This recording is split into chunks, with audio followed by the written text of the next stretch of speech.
Hello, so your child is currently working within this target of adding to 20, okay? So you need to make sure when you're going to teach this to your child that the space that you're using is clutter-free and also that your child is ready to engage in some learning. So I'm going to start off with a simple number sentence of 12, add 5, okay? You need to use lots of questioning around what this means to your child and what this symbol relates to. This is the adding symbol, and they should know that that means that they're going to be adding. They should recognise the single digit numbers, and then we just need to talk about what the 2-digit number means and how much this represents, okay? So they need to recognise this is a 12, add 5, and this is an equal sign.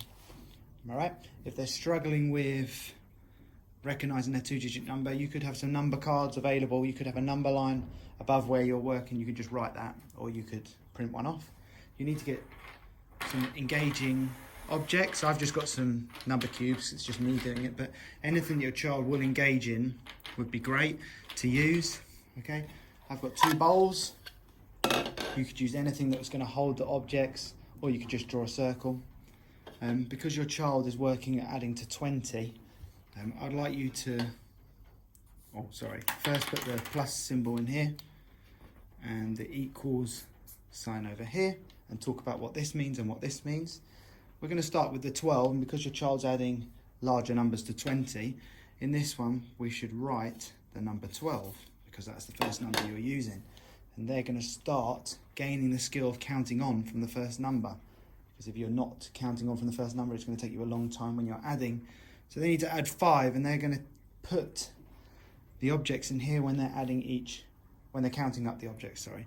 So 1, 2, 3, 4, 5. Okay, so once they've got their 5 in there and they've got their 12 in there, you're going to get rid of the other objects from the table. Remember, make sure there's not very much clutter on the table. You're going to pour this amount out, put it in a line. They need to count on from this number. So you could have a number line across the top just to help give them a jig, but we're going to go 12, 13, 14, 15, 16, 17. So they can write 17 here and 17 here, and they can again use the number line across the top to identify where the number 17 is, and you just support them with that. Okay, so we're still adding to 20. I'm going to show you another technique that we use at Manor Green. So you can use I've got a whiteboard pen, or you can use a pencil, anything on a piece of paper. So our number sentence is going to be 11 add 7 equals.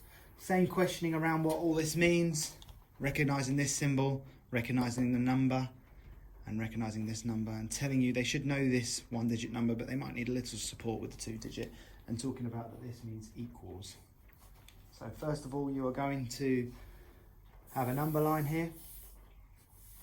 And you could do a number line to 20. You could start from here and number line to 20, but it'd be really good if we start pushing your child to start counting on from this number. So what they need to do is they need to write the number 11 here, because it's the first number they can see. And you talk about how many they're going to add. And they should be answering you. You say, how many more are we adding? They should be able to tell you, we're going to add 7. So we're going to do 7 jumps. 1, 2, 3, 4, 5, 6, 7. Okay? So once they've done their 7 jumps, they need to then write the number underneath. So they could go 11, 12, 13, 14, 15, 16, 17, 18. So their answer is 18. Another way you could do it is you could have a number line that's completely made up for you, and they count the jumps and then they tell you the answer is 18. Yeah, that's just a simple way of adding without using fingers, because they're going to move to a much larger digit soon. Here's another strategy when you're adding to 20. So you have your number sentence, which is 17 add 2 equals. All right, but you need to remember the same questions around this number sentence, what this means, what this means, and recognizing these numbers. Okay, then simply all I would do with this one is say how many is here? 2. They can just draw 2 lines. They can draw anything, any 2, anything. They start on 17. They're going to count on. So 17, 18, 19. So the answer would be 19. So you say how many altogether, and they will tell you that the answer is 19. Okay, so your child's target is taking away from 20. I'm going to show you a couple of strategies you could use when taking away from 20. So you need to look at a number sentence. So we'll start with 12, take away 5 equals. Have lots of questioning around what all this means, what these symbols mean here, how much this is. They should recognise a single digit, but they might need a little support on recognising the 2-digit number. They need to talk about this means that this number will get smaller. Okay, so what we can do is you can just use some engaging objects again. I've got some cubes again. 1, 2, 3, 4, 5, 6, 7, 8, 9, 10, 11, 12. Sorry, I thought I was going out the screen. Okay, so your child needs to count that total amount out. And remember, it's all touch counting, okay? So they make sure they're holding the object, and when they place it down, they count the number, because sometimes we can go a little quick, and we can go 1, 2, 3, 4, 5, and you end up with 20 objects in front of you. Then simply, they're going to say that now we need to take away 5, and they're literally just going to flick 1, 2, 3, 4, 5 away. And you're going to say, well, how many is there now? So 1, 2, 3, 4, 5, 6, 7.